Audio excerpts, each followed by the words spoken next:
Raccoon? Raccoons, the only... I never saw a raccoon, my friends. Anyone watching ever saw one?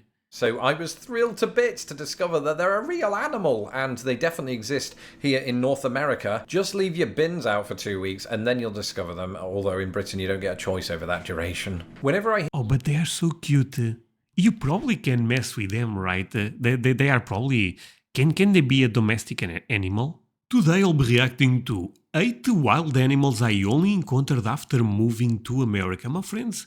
I really wonder what those animals are, but before I go into that, let me ask you for one thing. If you can leave a like, thank you so much. It's the best way to show support. If you can subscribe, well, in that case, yeah, forget about it. You make my day. Have that in consideration now. Link for the original video in my description. I love this type of videos. Lawrence, what an amazing content creator. Give him some love. That said, well, let's play it. Until the tour guide just casually pointed at the trees and said, oh, yeah, there's 8 bald eagles. What? What? Actually, that's amazing. What? Show me, make them fly. They're not remote controlled. They don't work like that. Wait, what? 8? Hello, I'm Lawrence, and I'm on a quest to uncover... By the way, sorry, but the bald eagle is the official animal of America, right? It's a beautiful one. Cover all of the memos that Britain and America lost in the pond, and one of those pertains to nature, specifically wild animals. It feels like quite a while since I've seen any wild animals, unless you count my cat, who is an animal and is wild. And so because the cat have Instagram, I found that amazing. I'm still in quarantine and I crave nature, I thought this would be another good addition to the spring series that I've been doing. We've looked at the uproarious nature in which both countries have introduced invasive species to one another. We've also looked at how Britain doesn't have anything on America when it comes to domesticated pets. And I thought it would be interesting. I mean, I guess I can talk about Portugal. Portugal comparing with America. Is not comparable. We have some wild animals, but nothing crazy, my friends. It's actually very, meh. Particularly for you Americans to see kind of how unique some of your wildlife... By the way, do you guys want a fun fact? I will run this one back, don't worry. The snakes we have here, they are not even, they cannot kill you. They don't have poison, I feel like. Interesting, but not I feel like, I know. Particularly for you Americans to see kind of how unique some of your wildlife is. Some of the animals on this list, I should say, are endemic not just to the United States, but North America, sometimes South America, and then you will find sort of instances of some of these dotted around the planet, but none of them cropped up in Britain with the very possible exception of this. Raccoons, the only... I never saw a raccoon, my friends. Anyone watching ever saw one? Wait, maybe this is so so common in America that everybody... Of course, André. But I never saw one. I mean, of course, I see it in movies, clips and stuff like that, but that's about it. Real experience I had of them growing up in England was playing Super Mario Brothers 3, and that doesn't really count. So I was thrilled to bits to discover that they're a real animal, and they definitely exist here in North America. Just leave your bins out for 2 weeks, and then you'll discover them, although in Britain you don't get a choice over that duration. Whenever I... Oh, but they are so cute. You probably can mess with them, right? They are probably... Can they be a domestic animal? There is a chance for that because they are real. They are cute at least.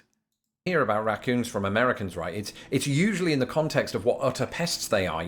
Going through your trash and stealing your discarded receipts and then assuming your financial information. But aside from all that, they are quite adorable. I mean, to look at, right? They've got these huge bushy tails, which is always fun. I love them. And they're amazing. But it looks like they have been slightly distributed around the world, or at least introduced. And while I did hear that some of them were introduced to Britain, that's got nothing on Germany. Look at this. Holy, what the hell? Wait, Germany's, oh my god. Okay, Portugal's chilling right there, no raccoons here. Wait, but raccoons can be annoying, really, with the trash stuff? Or is more basically, people talking, but they are not even that annoying? You know what I mean? Because sometimes people like to say, oh, they go, but maybe they are actually fine. Map, it's off the charts. I had no idea that Germans were so acquainted with raccoons. Same with Japan. So that Japan, That explains the raccoon suit in Mario 3, though it doesn't explain why Mario turns into a statue while wearing one. Do raccoons do that in Japan? I have no idea. And that's because I didn't grow up with them or live in Japan. Groundhog. Real talk, I don't even know what animal is this. Whether you call them whistle pigs, woodchucks, or groundhogs, it's the same animal, essentially, and they're to be found mostly, when we're talking about America, in the eastern portion of the United States, which probably explains why I've encountered one. I lived in Indiana for about 8 years before moving to Chicago, and especially while I lived in rural Indiana, you saw all manner of wildlife, and one of these was no exception. They love to burrow, don't they? And what the hell is that? That's a hamster in my book. Groundhog. then they emerge from that Oh my god, I feel like oh my god, no, I feel like you guys are feeling André so damn. Yeah, sorry, but usually on February 2nd. They time it to the T. I'm joking. I don't think there's any science behind that. But of course, February 2nd in the United States and Canada is Groundhog Day, right? And I'd heard of Groundhog Day only in the context of the film with Bill Murray. I didn't know it was an actual thing, which goes back to apparently the Pennsylvania Dutch, who were superstitious. And they said that when the groundhog emerged on February 2nd, if it saw its own shadow, because, you know, the weather was clear, then that would mean that winter would go on. But if it didn't, it meant spring was imminent. This has turned out to also not be scientifically sound, and there's absolutely no evidence that it holds true. But that's not going to stop us in this day and age, is it? Even though we have the internet. In fact, no, especially because we have the internet. Tragically, groundhogs have clearly distributed themselves around the continent to form the shape of a flattened groundhog, perhaps as a warning to motorists. Okay, before we go into the next one, this was crazy to me, my friends. Sorry if I sounded really dumb. I'm being honest because I did not know about that animal. And I don't know about that one either. What? Hog, perhaps as a warning to motorists. Skunk? What the hell is a skunk? So I remember my... I may not even upload this video, actually. I have to think about, because, you know, I don't want you guys to feel that I'm ignorant, but I kind of am, actually, when it comes to this type of stuff. First encounter with a skunk, but it wasn't... Oh, I know this one. Okay, I was not associating the name. Yeah, the name in Portuguese is Doninha. It's actually a very cute name, Doninha. Try to say it, my friend. You can't. No, you can. But yeah, skunk. Okay, no, I know this one. This is the one that smells really bad. Okay, this appeared... I never saw one, by the way. But this appeared in cartoons all the time. The thing is it's true that this meat smells really bad, or is this basically a meat for, you know, cartoons and stuff like that? With the mammal itself, but rather with its zesty and intoxicating aroma. How I miss the outdoors. Somebody needs to make a skunk-based perfume. That would be... we checked. I guess it's true. They have, in fact, done that, which is pretty bizarre, because for my British viewers, I was joking a moment ago. It's one of the most pungent and nasally raucous smells you'll ever experience, and you'll know it when you smell it. At first, I had to ask them... Wait, is really that bad, my friends? I mean, how bad can it be? Anyone ever tried that? I mean, probably someone have experience with the smell of a skunk. Because I started to think that Indiana just naturally smelled like arse. And it wouldn't have just been Indiana. I mean, striped skunks are found more or less... But smells like poo. You know, poop is... I don't know. I mean, I'm trying to make some assumption, but... Oh, wow. Oh, even my friends in Mexico are dealing with that. In the entire United States, and some people keep them as pets. And what I want to know right now is, how's quarantine working out for you? I mean, do you let them in the house? Do they let rip in the kitchen? I've heard that odor is only emitted when they feel threatened. So I suppose presumably, since they're a pet, that's not very often. Although if my cat's anything to go by, it'll be every time the garbage men turn up, and then it's just competing smells. Don't be fooled by the... What? This beautiful creature, the Virginia opossum, can be found in many quarters of the United States. In fact, if you remember that video I did recently on trees, the distribution of opossums seems to be loosely connected to the distribution of forests. Now, as I discovered on Twitter this week, if you live in Minnesota or Wisconsin and you're looking at this map and thinking, why aren't my opossums represented? That's not fair. It's because this map is slightly out of date, but I do understand that some have ventured up into those two states. The bigger question about this map, though, is what the heck is going on the Washington-Oregon border? It looks like some sort of marsupial boundary dispute. That's the Columbia River. The Columbia River runs along that border. Show me a Why photo, don't you please. find opossums along other riverways as well on this map? I'm not sure there's a lot of love out there for opossums, and it's easy to see why. They generally look quite silly. What the hell is going on in America? Oh, this is a mouse, right? Unlike these adorable bastards.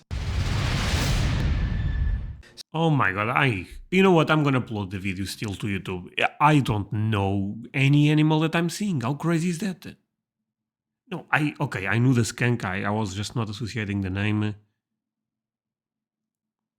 Raccoon, I was aware also. Oh my god. Well, my friends, leave me a like if you are having fun with this, at least. You know? So just to clarify, deer absolutely exist in the United Kingdom, and just like in the United States, Okay, deer, yes. But white-tailed deer? What is that?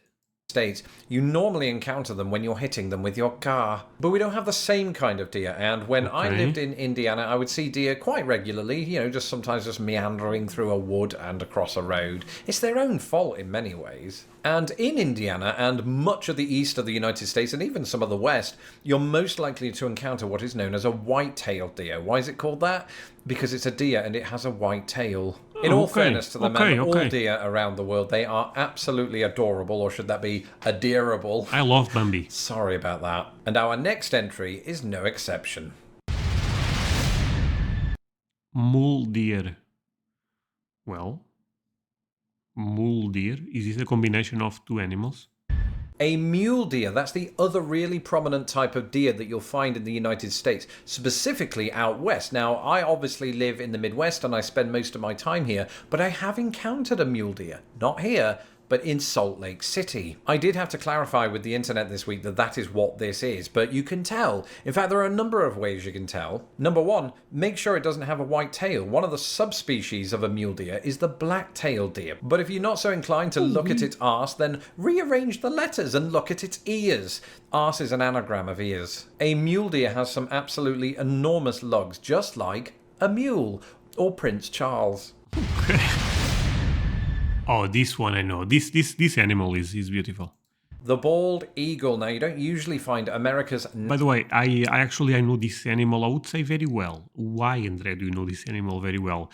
Because not that long time ago, I was kind of addicted of watching the bald eagle picking animals, sometimes goats.